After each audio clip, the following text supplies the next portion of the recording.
My stepson denied me in public. Then I told his real father exactly how many birthdays he missed. I met Sarah when her son, Ethan, was 5. His biological father, David, had vanished years before, leaving nothing but unpaid bills and a gaping hole in a small boy's life. I didn't just fill that hole, I rebuilt the foundation. I was the one who taught him to ride a bike, coached his terrible Little League team, paid for his braces, and stayed up until 2 a.m. helping him study for exams. I am Mark. I am Dad. This past week, Ethan, now 16, had his school's annual Mentors Day dinner. I was beaming with pride as we walked in. He chose me, the man who was always there. Everything was perfect until we reached the table and David walked toward us. He looked older, richer, and far too confident. Ethan froze. The smile vanished. David embraced him, promising him a trip to Europe and a new car.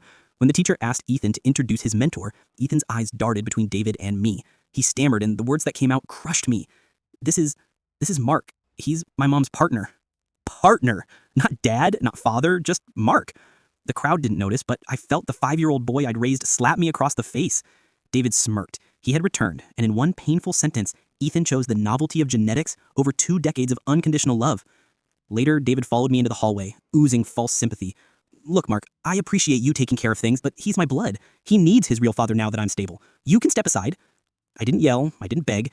I looked at him, calm and controlled, and delivered the cold, hard facts. My facts. You're right, David. He is your blood, but I am the one who taught that blood to pump with integrity. I was there when he got stitches in kindergarten. You missed that. I was there when he got his first academic award. You missed that. I helped him put his grandfather in the ground. You missed that. I stepped closer, forcing him to look down at me. I know the exact number of teeth that child lost. I know his allergy to peanuts. I know the middle name of his best friend. Do you know how many birthdays you missed, David? 11. And you're here now because you think your money makes up for 11 years of nothing? David's arrogance crumbled. He sputtered, trying to justify his absence, but his words were empty. You can't buy this, David. I finished, my voice steady. You have a genetic claim. I have a proven history. You walked away from a 5-year-old who cried himself to sleep. I was the one who held him. So you can have the title of biological father. I already have the son. I walked away and found Sarah, who had overheard the last part. She hugged me tight, saying he had no idea what he was talking about.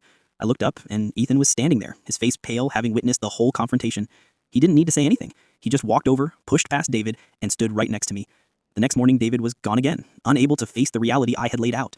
Ethan may not have the courage to call me dad in public yet, but I won the fight that truly mattered. I won his respect, I won Sarah's unconditional support, and I won the right to continue raising my son. That is the only victory I'll ever need.